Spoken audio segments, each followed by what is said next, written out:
United Nations University, Institute for Environment and Human Security, and our African partners, the University of Niamey, the Pan-African University, Institute of Water and Energy Sciences, University of Sciences, Techniques and Technologies of Bamako, Rural Polytechnic Institute of Training and Applied Research in Katipaoko, in Mali. So this is a brief background on our students. Now I will ask Amaya and Craig if they could share their camera and microphone and introduce themselves and the UN Habitat a bit to our students. Hi, thank you, Alberto. Can you see me okay? Yes? Yeah, the image is pretty good and we can hear you, yeah. Good, excellent. So first of all, I just want to say thank you for this opportunity. It's really great for us to connect with students from all over the world, share a little bit about our work, and get your thoughts on what we're doing. You know, as a UN agency, we don't often get these opportunities, so it's great to connect with such a diverse group. Um, just to give you a kind of idea of how we're planning on structuring this webinar, and firstly to say that we want it to be interactive. We've allocated some time at the end for questions, and I think on this platform we have the possibility of participants can raise their hand or enter a question into the chat box. And as there's two of us, then whoever's presenting, the other person will read those questions and we can try to answer them as we go. So firstly, who are we? My name is Craig Laird. I'm working on communications, partnership, and outreach at UN Habitat's City Resilience Profiling Program. I will explain a little bit more about how that fits into UN Habitat, and I'll let Amaya introduce herself. Good morning. I come here. My name is Amaya Zelaya, and I am coordinating the technical part of UN Habitat City Resilience Profiling Program, working with Craig and with other colleagues here from Barcelona. And we will explain a little bit more about the program and how we are linked with all the UN Habitat structure later. Yeah, so the idea is that I will just give a very quick introduction to UN Habitat, to our program, then move on to the areas that we're working on. And I think the most interesting part of our work for this group, anyway, is the technical cooperation with cities. So then Amaya will take over and explain what it is we do, how it works, who we're working with, some of the results that we've seen.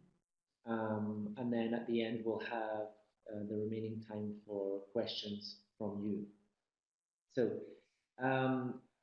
what is UN Habitat? Just in case some of you don't know, we are sometimes referred to as the cities agency within UN Habitat, within the UN system, sorry. Our main mandate is to promote sustainable urban development. I think probably all of you are aware that our cities are growing extremely quickly. That brings lots of opportunities, but it also brings lots of challenges. So UN Habitat is working to support local governments, national governments, all the range of actors that are in our cities to try and make sure that this transition towards a predominantly urban future can be as sustainable as possible. So under the current structure of UN Habitat, there's one branch that looks specifically at risk reduction and rehabilitation. We like to add resilience into that as well. UN Habitat is currently going through a restructuring, and I'm happy to say that resilience is, I would say, taking a greater protagonism within the organization. It's going to be a cross-cutting issue instead of being perhaps siloed into one box. It's something that the entire agency will try to incorporate into the programs that we're running. That brings me to this office in Barcelona, where Amaya and I work with a small team. The headquarters of UN Habitat are in Nairobi, most of the work that we do is led from the headquarters. Then we have some regional offices and national offices. They act as liaison offices between the headquarters. They also facilitate some programs and initiatives. The office in Barcelona is perhaps an exception to the UN Habitat structure. We have a very specific program that addresses urban resilience. And the reason that we are in Barcelona is because we collaborate with Barcelona City Council. And I think this is really important to note because a lot of our work on urban resilience is channeled through local governments. And in order for us to work effectively with local governments, we need to know how they operate. We need to know what are the challenges. So essentially what we're doing is working with the end user of our programs to help develop them.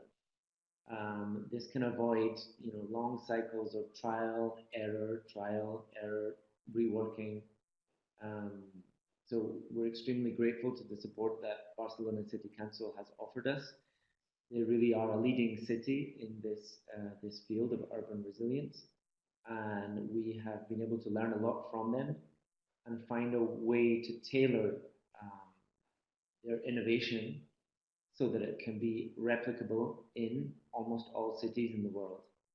And that's what Amaya is going to really explain in much more detail a bit later on. So let me just move on to the first slide here. I think probably a lot of this you're aware of, the UN's commitment to sustainable development. But I think it's interesting to highlight this link between humanitarian resilience and development dimensions. In the past, these issues have perhaps been treated separately, but now we know that we can't avoid natural hazards. And sometimes those lead to disasters, and there's a need for a humanitarian response. We know that we have to seize that opportunity because there's enormous potential when you're in a recovery situation to build in resilience, to address some of those vulnerabilities, especially in cities. And they have to be in line with longer term sustainable development goals. So this is something that we try to keep in mind. We try to put it at the center of our work and become complacent on that.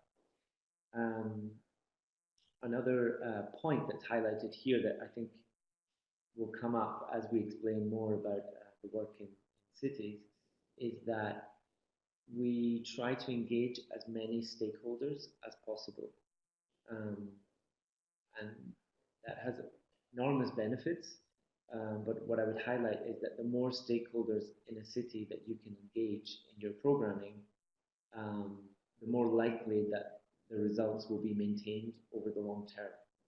So short interventions that are very targeted to perhaps one organization or institution are less likely to continue once you come out of that project.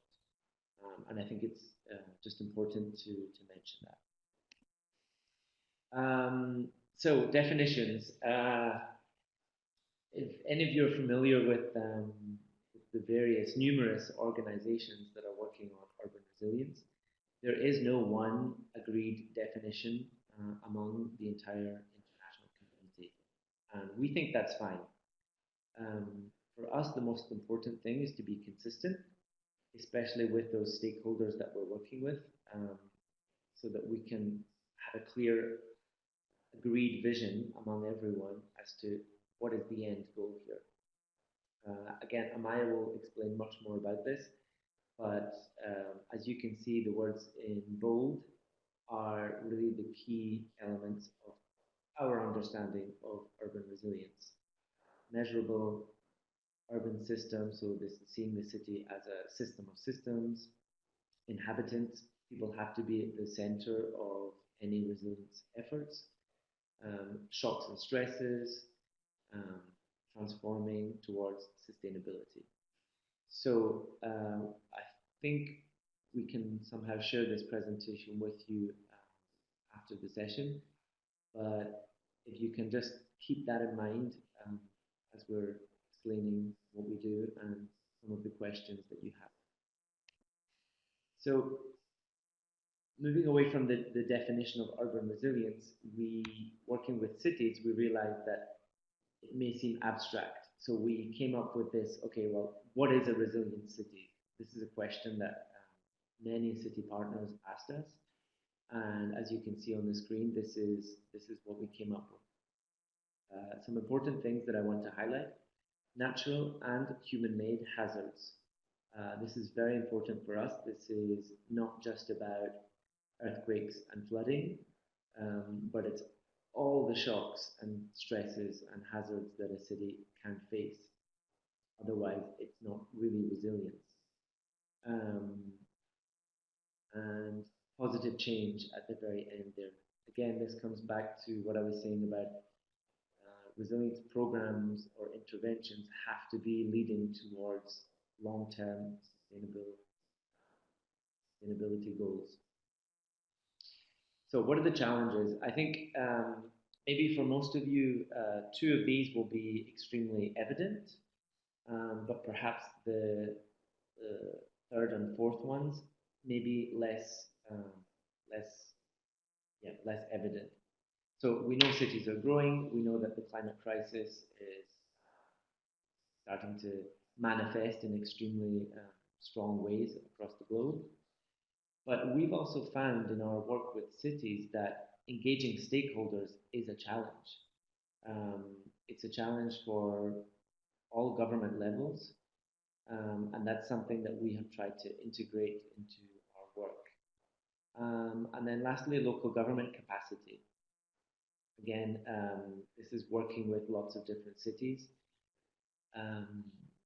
Perhaps working with Barcelona, local government capacity is not the main challenge faced in the city, but when you go to smaller cities, intermediate cities, that's a common challenge that is identified by the local government. They simply don't have the capacity to address the resilience agenda.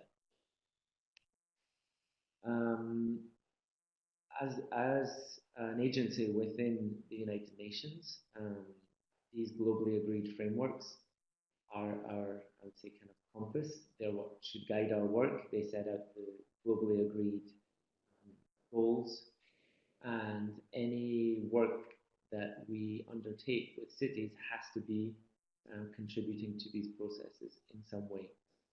And I think you'll see with Amaya's presentation that that's something we have very successfully incorporated into the work that we're doing with cities. Okay, so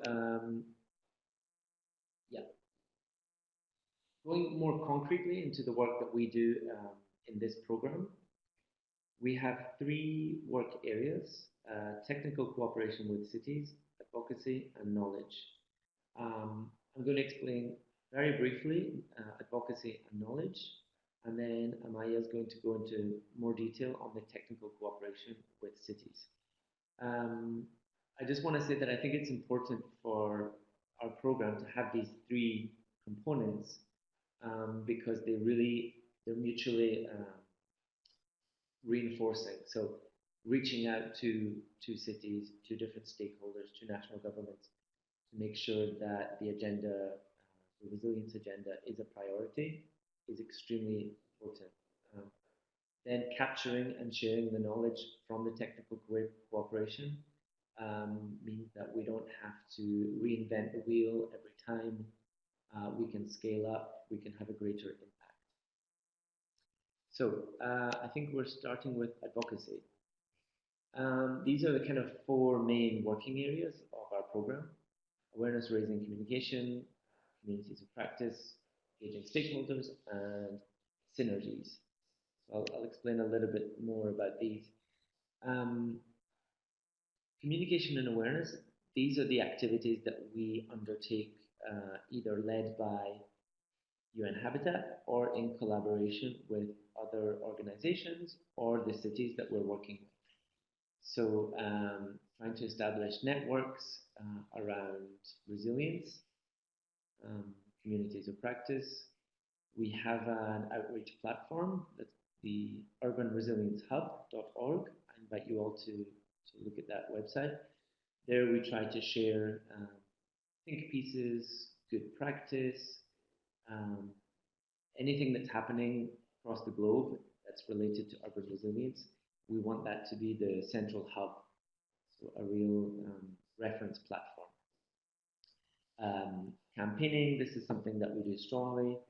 We try to go to events where there will be cities and local governments, and we just make sure that resilience is something that they consider in their daily work, that they can create a space within the municipality for that issue to be addressed. And we also try to work with the media, trying to change the narrative, I would say, around disaster. So moving away from the negative impact of disasters to the proactive and innovative work that's happening in lots of cities. Here you can see the Urban Resilience Hub, as I mentioned. In the hub, we collect different types of inputs. So as students, for example, you would be very welcome to submit an article. We're happy to publish any research that you're doing, anything related to resilience or urban development. We are happy to publish on that platform. Advocacy, engaging stakeholders. So these are our main stakeholders that we consider essential in resilience building in cities. A lot of our support and collaboration is channeled through local governments, but obviously national governments have a major role to play. Networks of local government authorities or city networks, C40, ICLEI, UCLG, they're also key partners for us. The private sector, obviously, in most cities, the private sector have a role to play in the service provision, outsourced services from the municipality, civil society, academia. So that's a kind of broad overview of our stakeholder groups. And then obviously within the UN system, we try to collaborate wherever possible with other UN programs that are happening. I just want to highlight that we don't, there are many organizations working on urban resilience. It has become a trending topic, let's say. But I would say this space, international space of actors working on urban resilience is collaborative, more than competitive. So we have some international communities of practice where UN Habitat, C40, 100 Resilient Cities, World Bank, etc., we come together to just touch base and kind of understand where each organization is working, what the approach that they have is, which approach is a good fit for which city, for which region, for which context. And I just wanted to highlight that UN Habitat is extremely open to these types of collaboration. So now we move on to knowledge. As I said, this area of our work is about generating knowledge products that meet the needs of cities and also capturing some of the lessons that we've learned in cities. So we have training packages that we have developed. We collaborate with different universities and institutions. This would be an example of a way that we can connect with the world of academia. We also produce a global report on urban resilience. The next edition will be released next year, early next year. And that's really a flagship report that seeks to just highlight what's happening globally, what are the trends and what can we learn from those trends. And we also collaborate with other organizations or other initiatives just to review the approaches that they're putting forward or the tools that they're developing. Again, we're extremely open to that kind of collaboration. Here you can see the publication that I mentioned coming up next year. This is an example. These are examples of some of the knowledge products that we have developed. So this is a guide to the city resilience profiling tool that Amaya will explain. And we also have a quite diverse range of modules that can be used by cities, by city partners, to address some of the main, some of the cross-cutting issues in relation to urban resilience. All of these are available on the Urban Resilience Hub, and I would invite you to go, to download, to read them, to come back to us with any feedback, any ideas that you have based on your research or based on your experiences. So I think with that, I'll do maybe a quick break if there are any questions. Looking at the chat here, and then we will move on to the technical cooperation with cities. So if anyone has any questions, please enter them into the chat. I'm not sure if there's an issue with the sound. I hope you can hear me okay. Yeah, Craig, I was going to tell you, maybe you could, in the microphone, there's a small tab. You can open it and increase the volume a bit of your microphone.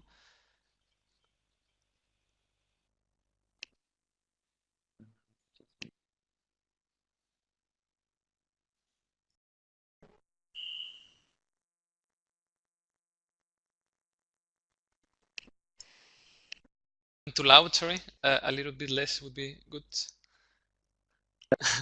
Okay. Yeah, that sounds good. Yeah. Apologies if anybody could not hear the entire presentation. Sorry. So no, I we guess have a we could hear it. It was just a bit low, but don't worry. So I think we have a question about sharing. Please share some experiences about the role of local communities and civil initiatives. I will keep this question to the side. I think we can look at it after Amaya has presented some real cases from our work. It's an excellent question, so I will write that down and we can come back to that.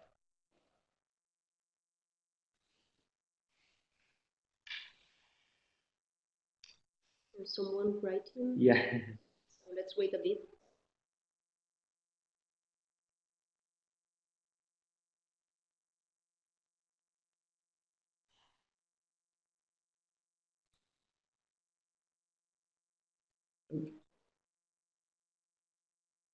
Okay, I think someone changed their mind about a question. So yeah, let's move on to the technical cooperation with cities. Okay.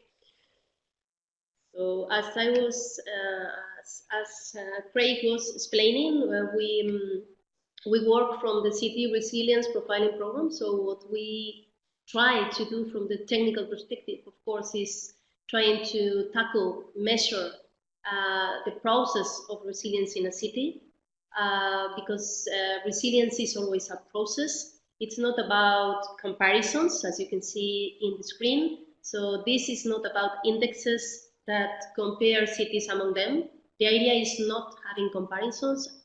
Comparisons among cities is having a measure about the resilience process and see how the city is progressing. So if there is any comparison, is with regards to the city against herself or itself. So again, no indexes. So we don't run an index. We have benchmarks. So we are measuring, as you could write in the very and in the very beginning of the presentation, the definition of urban resilience. one of the words that for us are key is measurable. So of course we have benchmarks. Of course, when we have a question, an indicator, we know how good, how bad could be the answer we receive from local governments regarding resilience. But the idea is not having indexes, is having profiles that you can also see some of them in the hub. We don't do plans, which means that usually when we began, everybody that was working in resilience was trying to develop resilience action plans, as we call them. And we began with this idea that we, after having a profile, a diagnosis, an analysis, we were going to run a resilience action plan for the city. But as Craig was explaining, we were very lucky of having with us the end users, because we have had Barcelona and we have had other kind of cities. I would name only a couple, only several of them. Yakutsk in Siberia, quite exotic one. Port Vila in Vanuatu near Australia. Maputo in Mozambique. Dakar in Senegal, among others. And we are working with them. So our end users, so the city, the municipalities, and the technicians are telling us that they don't need more plans, because usually they have a lot of plans. Lots of plans. And the problem is that they don't know how to implement, how to apply these plans. So we changed our mind and we decided not to go for plans and to go for actions that compulsory should be integrated in the scenarios, in the current scenarios about plans, policies, initiatives, projects, everything that the city already has. And upon that, we build our actions. So no plans, no indexes, no comparisons. I was mentioning some of the cities we are working with. You have in the screen, also we have Asunción in Paraguay. There are some cities that are not here, that are Teresina in Brazil, Cluj in Romania, or Gothenburg in Sweden. You can see that there are more cities. We are working with different cities at different levels of intensity. Santa Ana in Costa Rica. But here you have the ones that we are working more in depth so far. As you see, it's a quite diverse range of cities, and precisely this was the idea, because I don't want to forget that we are testing somehow, once and again, all our work. So we work through an iterative process, which means that we implement in cities and we learn from the implementation, and we somehow refine the tool we have to implement in the following city.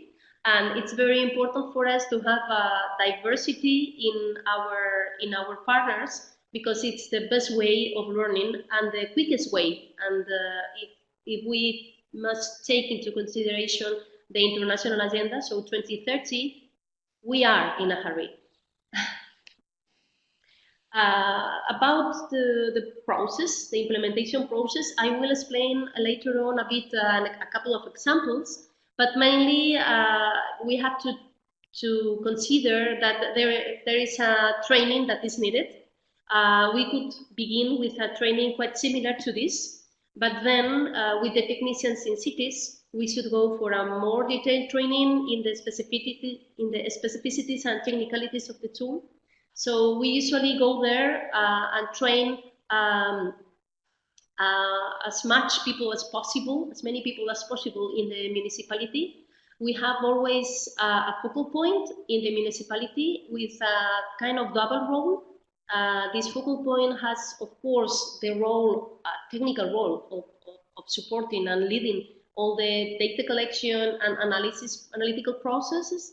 But this focal point has also a more tactic role, because if we need our actions to become real, we need our actions to be included in the political agenda. And for this, we have to work and we have to engage stakeholders in the same way we engage stakeholders for the technicalities of the tool.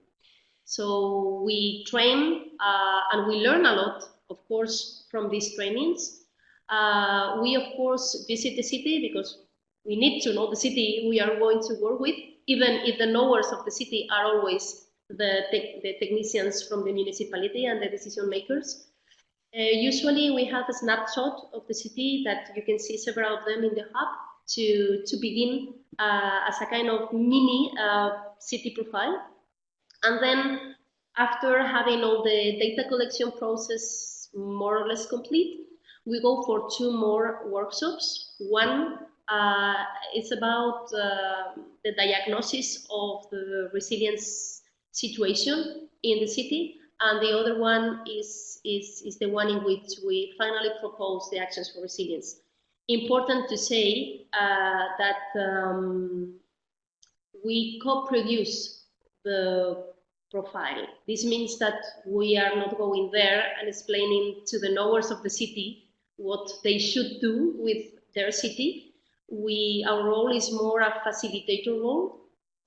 We have some advantages because we see the city from outside, and at the same time we try to get the advantages of seeing the city from inside. So the idea is that all our reports are a co-production between the program and the city we work with.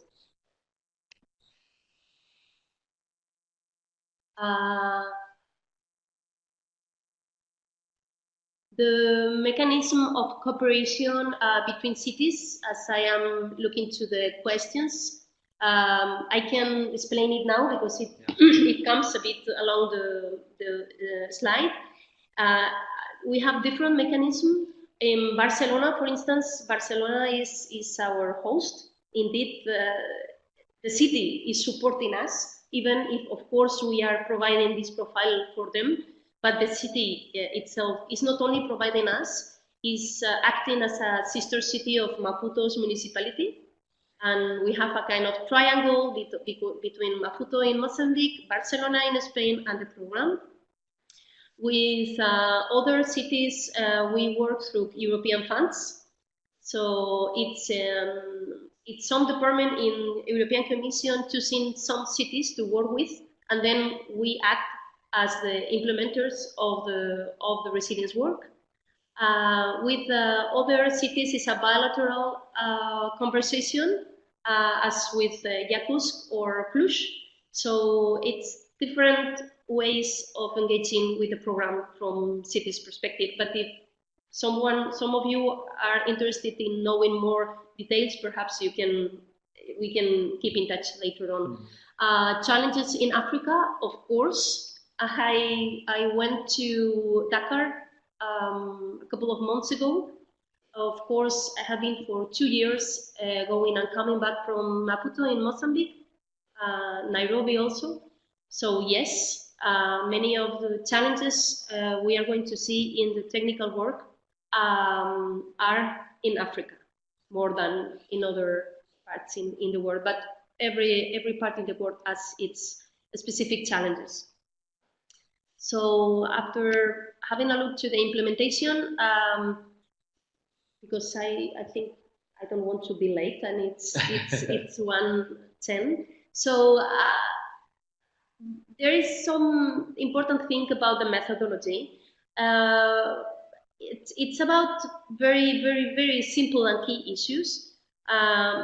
What we are analyzing is the resilience process in a city. For this, we need to understand the context of the city because each city is unique. So we have a tool that is a standard tool, but to be broadly applicable, should also understand the uniqueness of cities. And for this, we have the context. So what we are analyzing is resilience, but only from in-depth understanding of the context of the cities.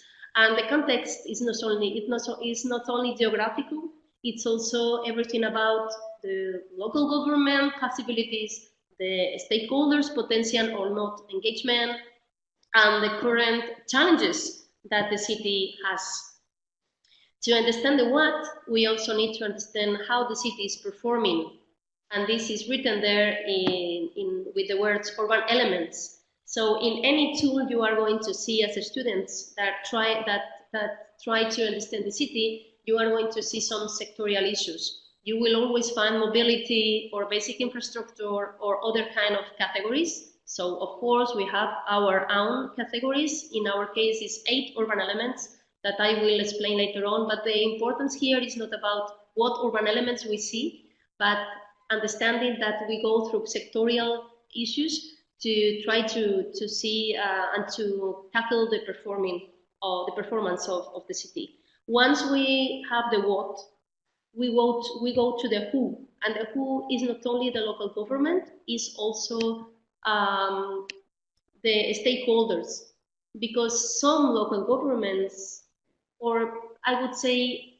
even the local governments that are supposed to have a lot of capacity, are always in need of the engagement of other stakeholders. So it's everyone who should fight somehow for resilience. And in the case of cities, there are some partners, important and powerful partners that are needed to get the resilience in the city. So we analyzed the performance and the context, and of course we try to understand who are the key stakeholders we have to work with, and on the other hand, who are the ones that are hidden.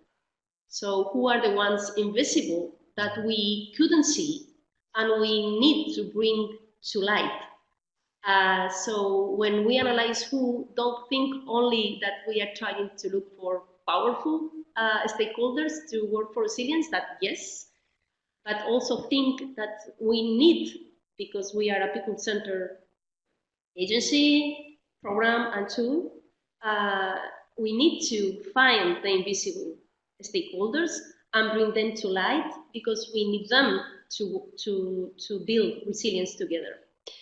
So we have the what, we have the who, and why we are working with resilience, and we are not talking of sustainability, for instance, that indeed is a word very linked to resilience. Why? Because resilience has to do with risk, and with the difficulties the city has to be sustainable, precisely because all the problems the city is facing in a daily basis, or due to external shocks that come from time to time, and that due to climate change are going to come more often and in a more violent way, we need to think in resilience. So of course we need to analyze all these risks, and perhaps I think the beauty of our work, in difference with other ways of working in resilience, is that we differentiate risks in shocks and stresses, and we differentiate risks depending on the action you need to undertake to overcome this risk. So a shock for us is always, and you have the perfect accurate definitions, but I will be brief and direct. So a shock is always something external. So a shock is an earthquake. The city knows that the earthquake will come, and the only thing the city can do is to be prepared. And stress is something internal. So for instance, the lack or the inadequacy of the water supply system. So it's about something the city knows is not working well in his daily basis functions, and if the city had the means to solve the problem, the city could solve the problem. So it's not about being prepared, it's about acting now when you have the means. It's true that shocks and stresses are interlinked, and they worsen each other. Because, for instance, if you have an inadequacy in the water supply and sanitation system, and you have a city that is flooded every 2 months, this is a big mess regarding water. But one problem is the flood that you have to be prepared to deal with. Another problem is the inadequacy of some of the systems that you should that you should have in the city in a well shape. How do we work? As I was explaining before, this is not about preparing or proposing plans. So what we do is going through all the policies, plans, and initiatives that are already there in the city.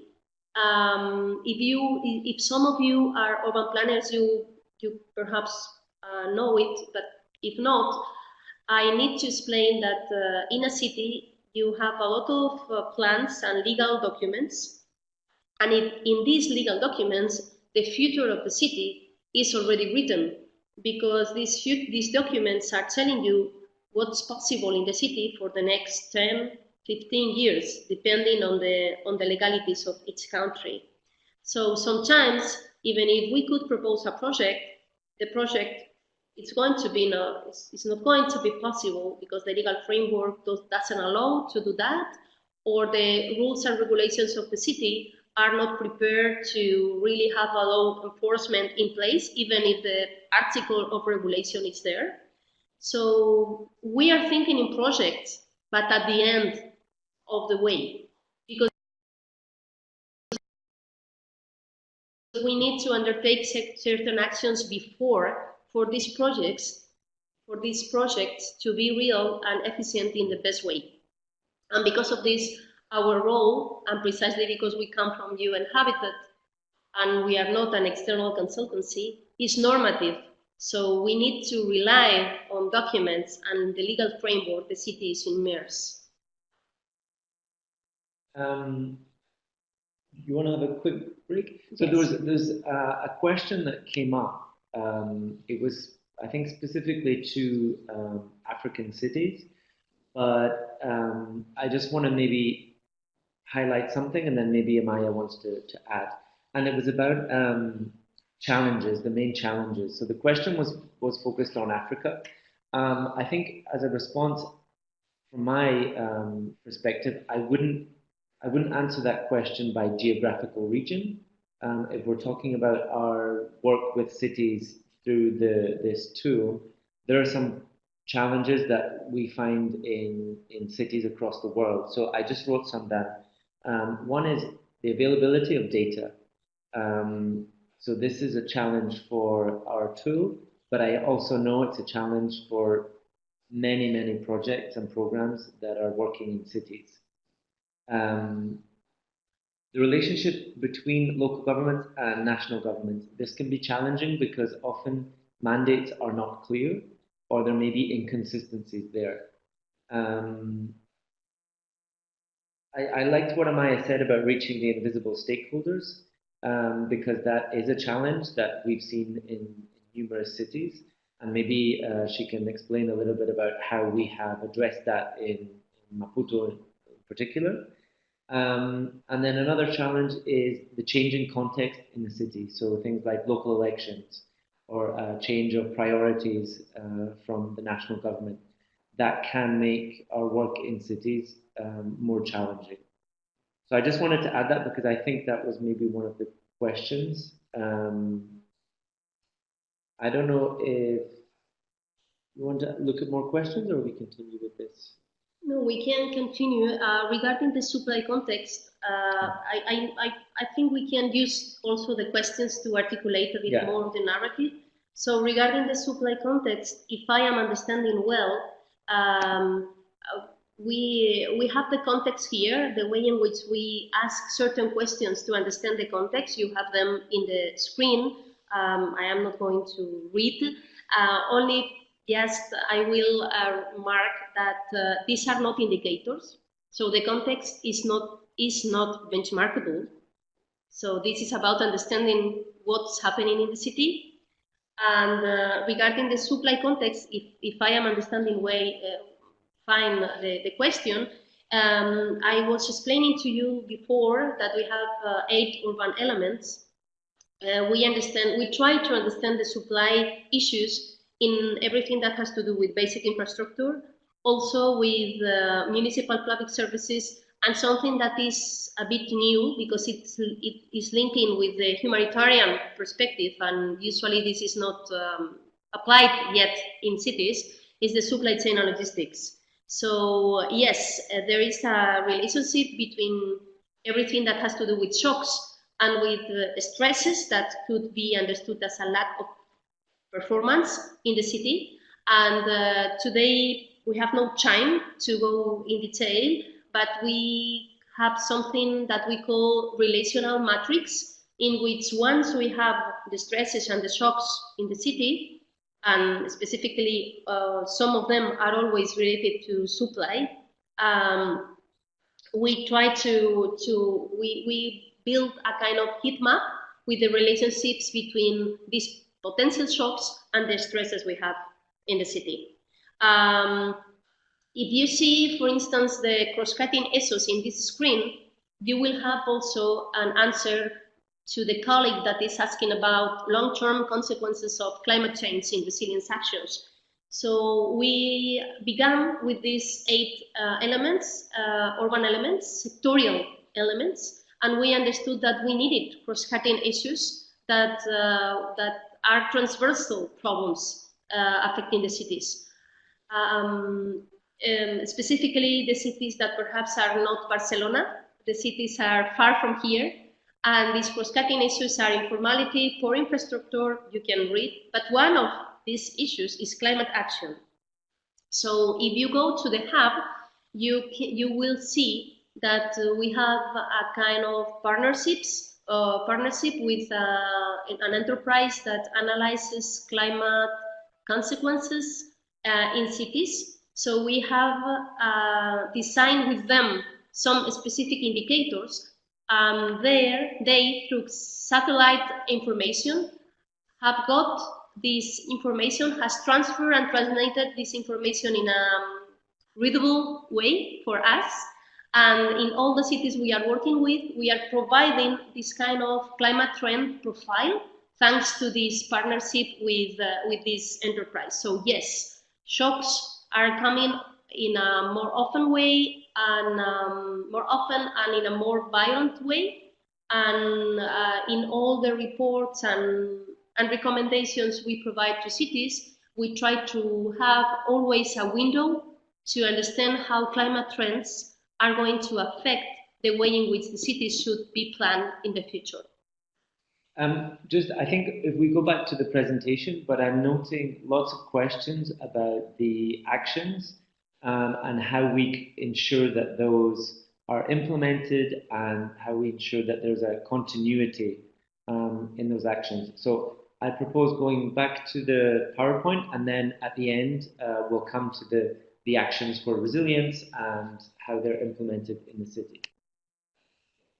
So what we do is mainly asking questions to the city. We begin to work with the city with this focal point we were explaining, and with the team in Barcelona. So when you have these contextual questions or indicators, it's always questions. Some of them are benchmarkable, some of them are not.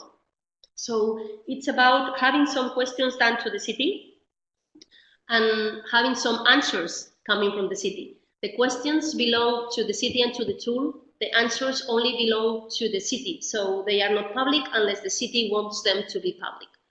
And the same applies to stakeholders and to any information regarding risk reduction measures. Plans, policies, and initiatives usually are already public, so this is another issue. But the data belong to the city. We try to map all the stakeholders possible related to any of our urban elements or cross-cutting issues, risk reduction measures.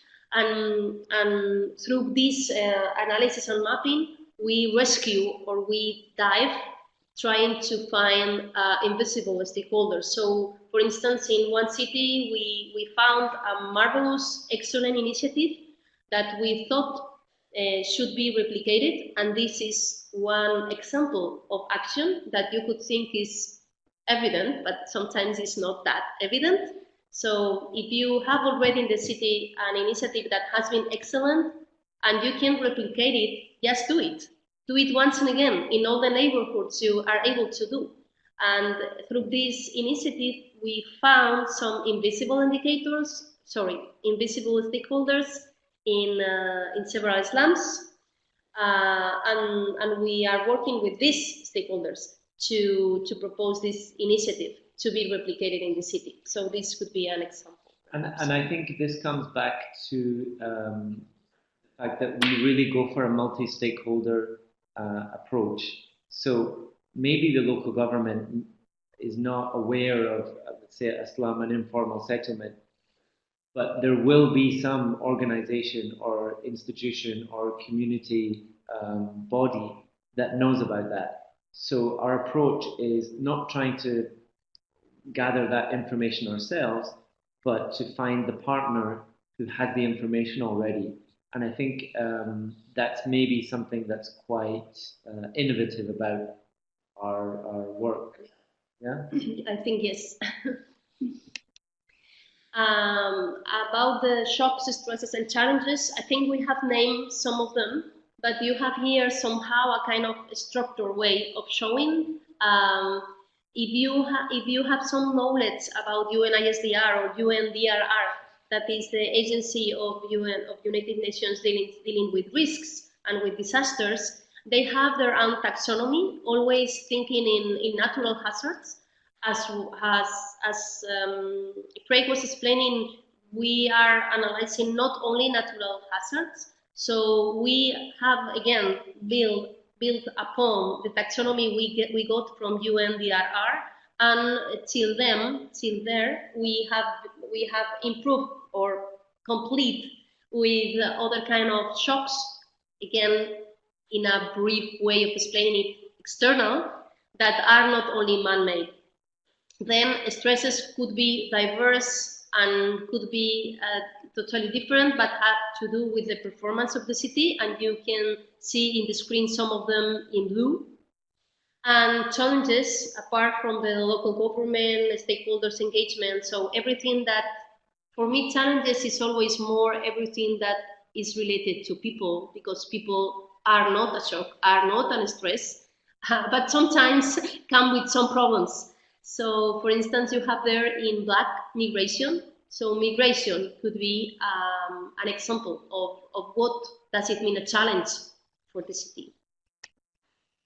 And of course, we model. So behind all these, or together with all these indicators and methodology, we combine this data in a way that can produce somehow a profile.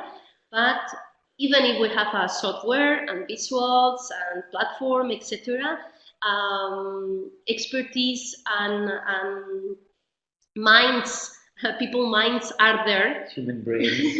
Thanks. Human brains are there. So please don't think ever that we press a red button and we have a risk profile. But yes, think that due to the complexity and big amount of data we manage, we have the support of a software. And well, there's some explanations about the diagnosis and the Actions for Resilience workshop, in which we propose, once we have understood the problems of the city, we transfer these problems in areas of opportunity, and it's not an exact mirror. So it doesn't mean that once we have detected 8 stresses, these stresses are going to be transferred in lines of actions in a direct way. No, we combine, we interlink with shocks, with challenges, with the situation and the context we see. We try to be tactic also, and then we align in some lines of action in which these actions are going to be showed in a kind of roadmap way. And then once we have agreed in the lines of action to get for the concrete actions, we have a further workshop to propose the actions for resilience and to finally co-produce them in the most tactic way possible. And Actions for Resilience is a strategy that should be tactic, is something that must be shared. So we need to have a shared vision of the city together among all the stakeholders we got to engage through our process. We need to modify the future, if needed. As I was explaining, the future of the city is written somehow for the next 10 or 15 years. And sometimes we need to build upon, we need to stress this legal framework, and sometimes we need to modify it. So we are here to do it if needed. And there is a trajectory of the city that goes or doesn't go in the resilience direction, and we need to redirect for this trajectory to go towards resilience. And if this means that we need to design new programs or new plans or to propose these new actions, we will do it. Sometimes it's needed, sometimes it's not that needed. And of course, as we are working from UN Habitat, we structure our actions through the 5 big pillars of the new urban agenda, which means that we need to focus in national urban planning, even if we are working with cities. One example could be that in one city we are working with, the state has asked us for an implementation of a national resilience agenda. Could be one example of that. Rules and regulations are the rules and regulations, the articles I was talking before that apply to the city. And in one city, one of our actions has been, we need to change this and this and this and this article to go for resilience, and we need to enforce this and this and this article to go for resilience. Planning and design, when we enter in a more little grain actions, when we need to design some actions just to, for instance, data, in some cities we are proposing something that you could think is very easy, but for them was not that clear at the beginning, that is running a survey to understand the waste collection per neighborhoods, because only from the understanding of the mess, we are going to articulate some strategy to solve it. So this is a very, very action design oriented. Financing of urbanization, there are some funds mechanism, and we propose somehow a map of funding mechanisms when we propose the recommendations for actions. And once we propose that, it's up to the city to use the analysis and recommendations they have and the funding mechanism mapping to see how to go for funds, because we don't run everything ourselves. So it's about improving capabilities and leave the city fly, of course. I think that this is really important. As we were saying, we try to build the capacity in the city. That means that resilience can be mainstreamed. It can be anchored in different institutions if possible, and then the outputs of the work should allow them to keep that momentum and actually go further and find investment if it's required, and prove why this is a solid investment because there's been an analysis. This is the result of a bigger process. So I think that's a really good point. And regarding the last one, that is local implementation, and as answering to the question of the pollution, one of the actions we are proposing, one of the lines of action that we are proposing in one city has to do with mobility. In one of our cities, we found that there is a pendulum movement, which means that people go always from one point to another point, and there is a pathway that is extremely polluted, and it has to do with the built environment and with the problems of mobility. So one of the lines of action is precisely that.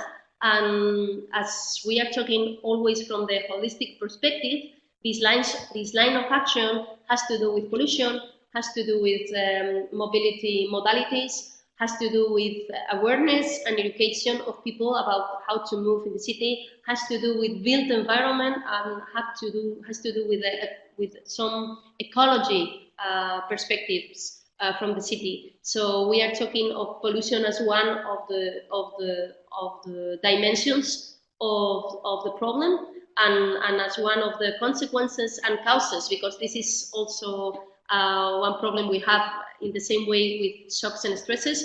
With many of the problems we find in the city, it's a cause from other kind of problems, but at the same time are consequences of issues in the city. And yes, I think with this we can also answer somehow the pollution question.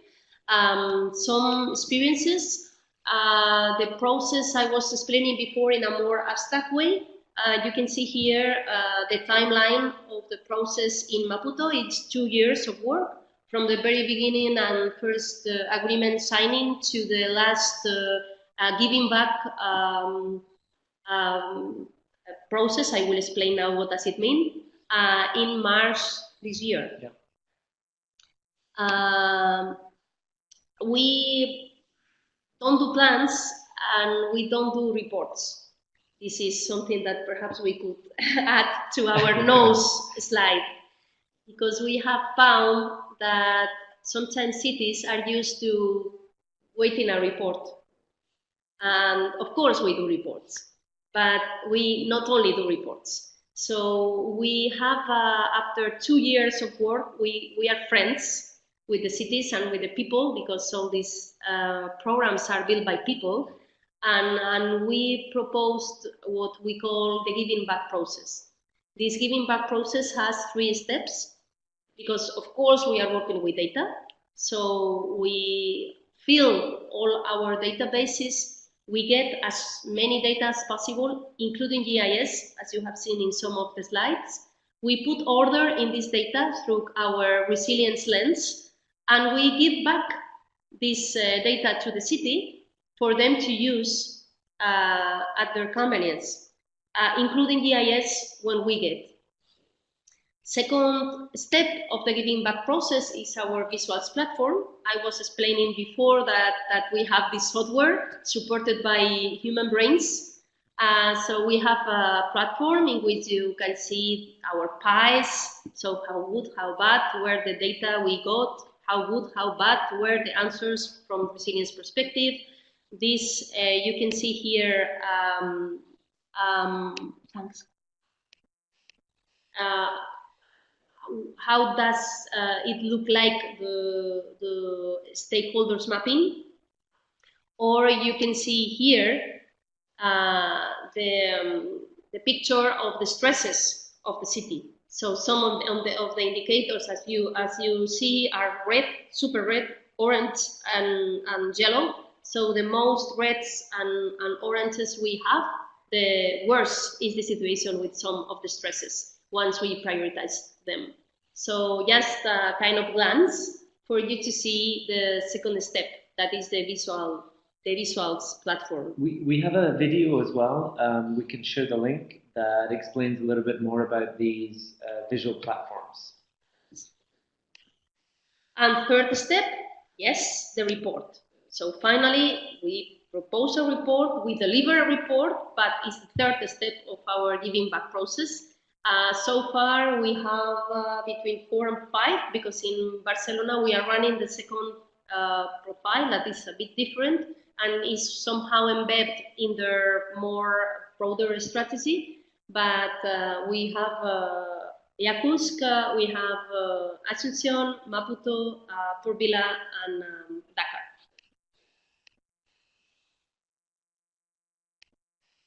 And well, the CRPT more general outcomes. So finally, we have a kind of baseline to build a resilience. We really know more or less now how to understand the engagement of stakeholders and fight for it.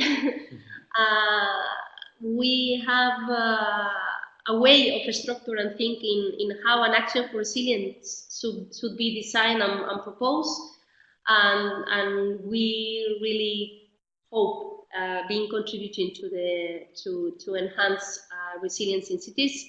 And of course, knowledge is always there because the more patterns we find in cities, the better we will understand how to act and how to operate in cities.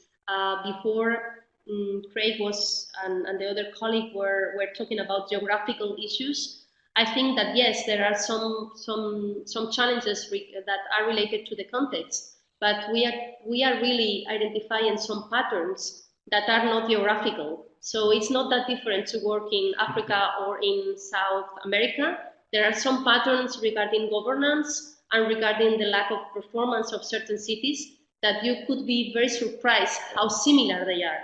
So I think it's more about identifying patterns and trying to see how to act to solve and to improve these patterns. And this has to do with knowledge. And from my side, I think. Can I just before we move to questions, I wonder, Amaya, if you could explain a little bit about how we group the actions, because I think that's particularly interesting for the cities. So the ones that can be implemented, this. Well, again, I should begin with a no. So something we learn is that most of times everything that cities are receiving have to do with immediate, mediate and long, so short term, medium term and long term. What's the problem? The problem is that finally the decision makers, because of the lack of resources or because of the political agenda, they usually always and only choose the short-term actions. So we needed to find a way of proposing actions that were not structured through time. How did we find a way of doing it? Is one way is of course through the new urban agenda. So any action should address somehow the national, the rules and regulations, the design, etc. But there is another way that we call how feasible this action is to be done or to be got from the municipality as alone. So we have actions that could be directly implementable. For instance, if we have an article in a law that is always proposing something good for resilience, it's about remarking and stressing this that I already have. So I have not to invent, I have not to go to court, it's there, I have to enforce this. There is a second kind of action that is an agreement or advocacy, an agreement action, because sometimes due to difference of competences or due to the lack of communication among stakeholders, they need to go to the same table to talk about how to make this action feasible or not. So it's not that easy, it's not that direct, but it's feasible. And it's about talking with the stakeholders that should be involved in the action. And third type of action is an advocacy one in this way, or pushing one, because the local government knows that this action is not going to be easy, but not because a lack of resources, that this is always there by default, is because due to competences and engagement with the stakeholders, it's going to be super difficult to discuss about this concrete issue. So we know it, but if we still think that that it's an action that is compulsory and needed, we have to push for it. So this is an action that should be there and that we know is going to be more difficult, but should be at the end of the day got. And this is the third category of action. So directly implementable, an action that needs an agreement, and advocacy action because it's not going to be that easy. It's a way of structuring. Okay, so we have around 15 minutes left. I think this would be a good time to move to questions. Alberto, I think you were kind of taking notes. Yeah, for sure. I believe most of the questions were answered in the rest of your presentation, and you also read some of them. The ones that I have here is at the very beginning was Noah. I believe he asked if you have some specific work in the area of energy efficiency.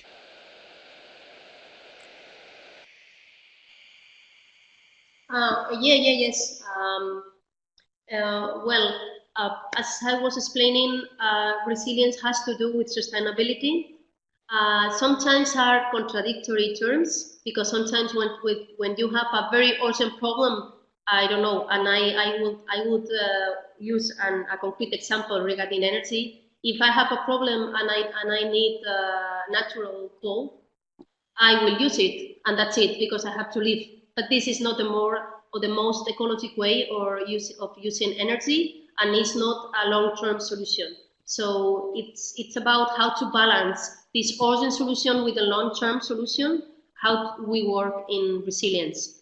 But yes, you have specifically an enhancer in climate action. Within this climate action transversal work in resilience, there is a chapter that has to do with efficiency in the use of resources, including energy. And we have a spin-off of this enhancer that we run with UN Environment, that is our enhancer in efficiency in the use of resources. So you will find there an entire rationale about the link, conceptual link between this and resilience, and also specific indicators that we use in the tool that are related to the efficiency in the use of resources. I think some of these questions are about, looking for examples from cities where that has been a key issue. And as Amaya explained, we have worked with numerous cities, but it's globally, it's a small number. So we learn a lot about these things when we enter a new city and we discover what the challenges are there, and we work with them to develop the best actions. So I don't know if we have a specific city where energy efficiency has come up as yes, in Asunción. Okay, yeah. In Asunción, we have a line of action that has to do with pendulum movement. I was explaining before, and of course it has to do with pollution, with built environment, but it has to do with energy, because we discovered that the hydroelectric way of source of energy is the one used in Paraguay, which is marvelous, it's a renewable energy. But as for the mobility part, so the mobility system, the vehicles have no other possibility of fossil fuels. Okay. So one of the stresses detected was precisely that for mobility in Asunción, in Paraguay, you cannot find another way. And due to the fact that they have such a big and good renewable energy scenario, this should be expanded to the mobility vehicles. So we have an example of that, yes. So I hope that answers the question. Yeah, I think so. Regarding... Yeah, Alberto, sorry. I guess another one from the far back, it was from Olivia. It said that you spoke about the fact that you focus on actions when working in cities and not directly on plans. So can you please elaborate on this, and what have been just your biggest challenges on the matter? I think I personally remember talking to someone, I can't remember which local government, and it was really one of those light bulb moments, because I think her exact words were, "We have an archive full of plans, and no one is using them." And that was really, I think, a bit of a game change for us. And I would say the challenge of our approach is that donors, lots of international organizations, local governments, national governments have become so familiar now with this. Okay, let's make a plan. We have an issue, let's make a plan to address it. So we have to explain our narrative, our rationale, and convince these stakeholders that, okay, you won't have a plan at the end of this. You're going to have something that's much better, because it's going to be integrated into what's already happening in the city. So I think maybe from the non-technical perspective, thinking about partnerships and advocacy, that for us is the challenge. But it's a challenge that has a positive side, because we are changing that narrative. The more cities we work with, the more successful cases we have, the more people are becoming more open-minded to this idea of, okay, there can be other outputs, not just a resilience action plan. don't know, do you want to add anything No, to that or no, no? no. So I hope that answers that question. Yes, thank you very much. And I guess I believe that that's the last unanswered questions. There were more questions, but as I told you, I believe they were answered by the rest of your presentation. Did you just hear the most recent one? That's the one you mentioned among your stakeholders, governmental entities, major institutions, civil society, and private sector. And they ask you what is the role of the population itself in your actions. I guess the question is most goes like, what is your engagement with direct, normal, regular people? You know, of your. Yeah. Well, I have an example for that, but I need to stress the fact that our counterpart is the local government. So we are not. It's not our role to work directly with population, even if I would like to do it. But this is not our role, and we have to be very clear with that. And this is not a bad thing, because the role of talking to the people is the role of our counterpart.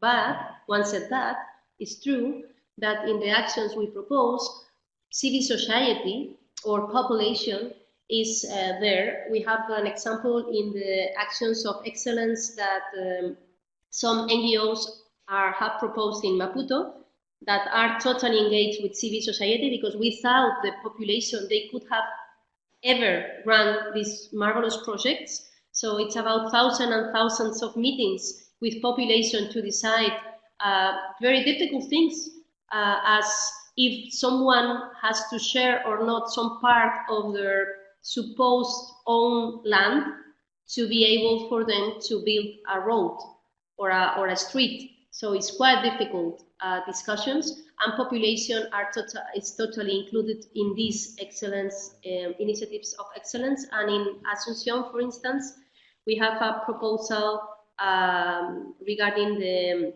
streams, the water basins that we have in Asunción that now are quite degraded. And precisely the name of the first action that is a pilot in Spanish is called La Cuenca y su gente. So it means the stream or the basin and their people. And the municipality itself has designed an action that includes the population of the stream to go with them for a kind of most complete solution possible. And just to add one thing to that, UN Habitat is a relatively small agency. So if our approach was to do that direct engagement with populations from our side, that would severely limit how many cities we could work with. So as Amaya said, our entry point is the local government.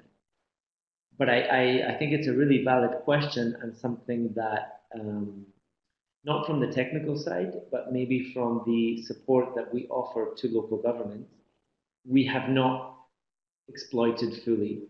I think sometimes we enter into a city, we collaborate with the local government, and we just leave them to do that part, the outreach, the communication about why this city is working with UN Habitat. What are the expected results? How can people get involved? We left that to the local government, and we have seen in some cities that there's an opportunity for us to maybe provide some tools that would help them do that. And that's certainly something that we're looking at from now as we work with more cities. How can we support the city to reach out to the population? That's not, I would say, naturally our area of expertise within this program, but certainly other units and branches in UN Habitat have excellent tools and methodologies that we can facilitate. Okay, thank you very much for the answer. I guess it was really good addressing the question. Now I will ask the rest of the students if they have more questions. We are about to end the session, so this is the opportunity to ask any further question you may have.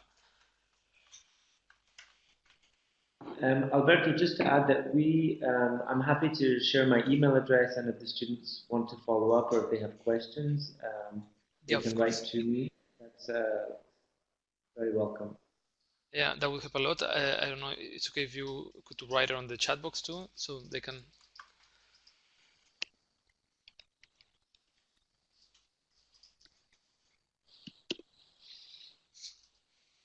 Yeah, so Craig just shared his email. So if you want further information or want to reach to him or to Amaya, you can contact them and get more information.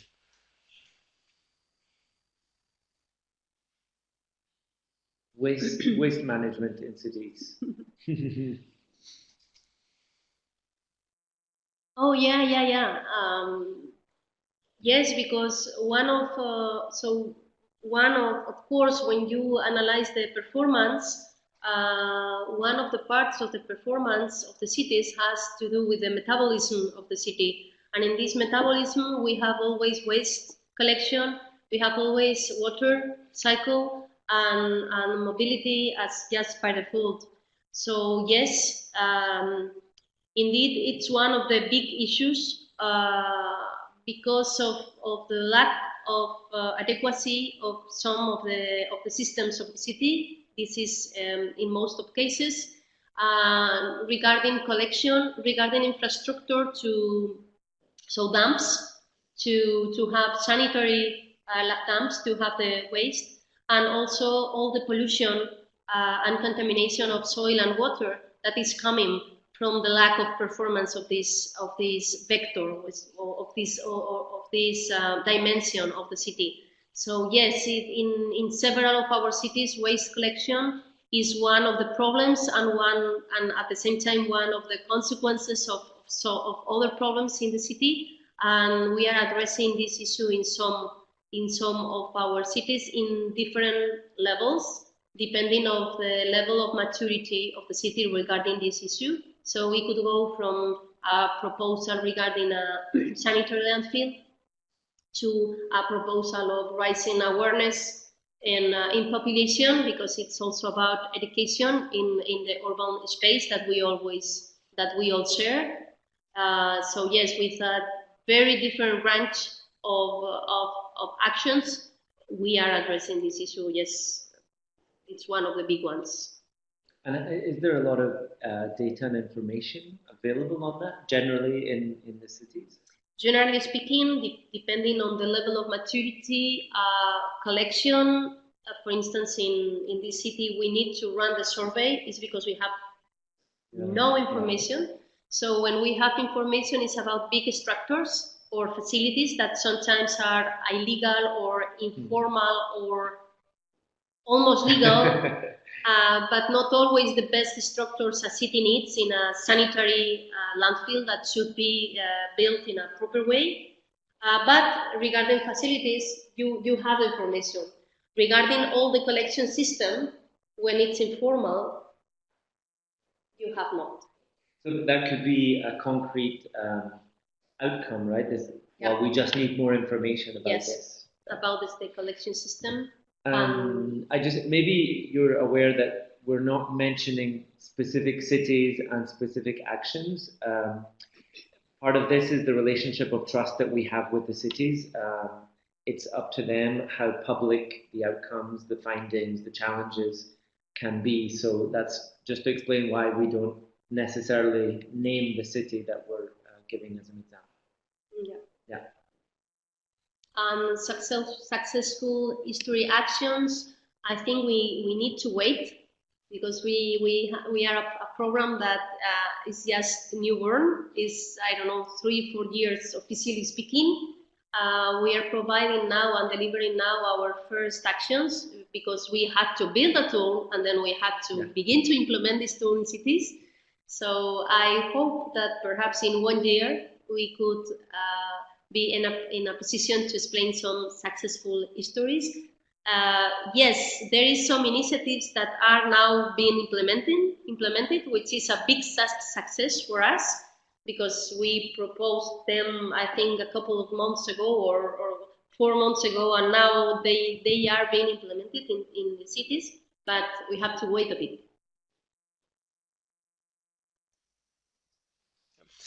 Yeah, thank you very much for the answer. That was also really accurate to the question.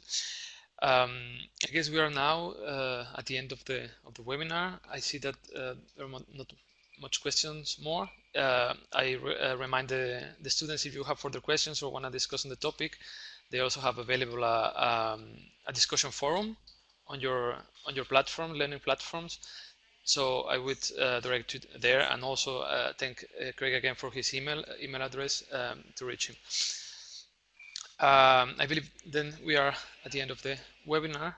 And first of all, I would like to thank Craig and Amaya for their time, for giving us this presentation, and especially for being so engaging with the students. It was really a dynamic presentation, and I believe I speak for everyone when I say that you really caught our attention with your presentation.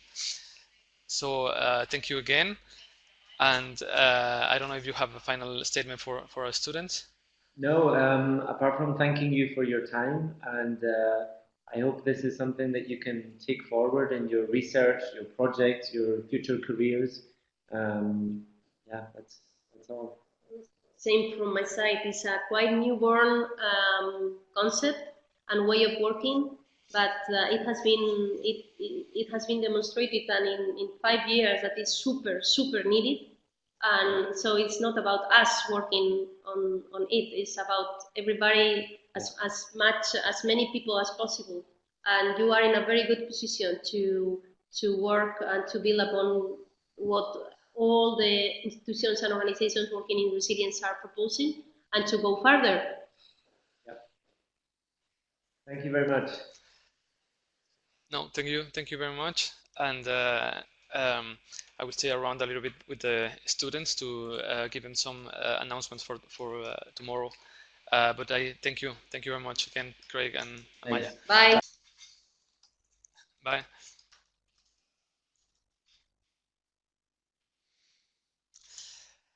Okay, that was a seminar on habit and urban resilience. I would like to give you a small briefing of tomorrow's schedule, if it's okay with you. The first meeting we have is tomorrow in this same platform with Paul Nodura, one of our experts. You already met him before. He will be doing a Q&A session on the e-course you are taking today, and you took also yesterday, on resilience and climate change in African cities. So you will have an opportunity to get his insight and get answered all your questions about this e-course.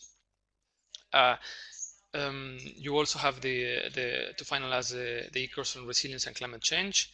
And in the afternoon, we have another session for a webinar of how can climate services support renewable energy generation and management in West Africa, presented by Dr. Saini Salak from WASCAL.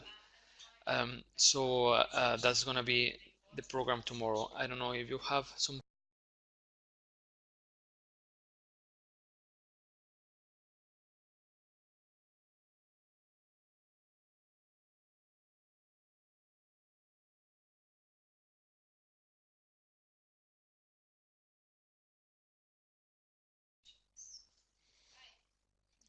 Okay, I believe there are not many questions left, so I guess this is. I'm gonna close the webinar with just this statement from the agenda from tomorrow. So have a nice rest of the day and keep going with your e-courses. So see you tomorrow.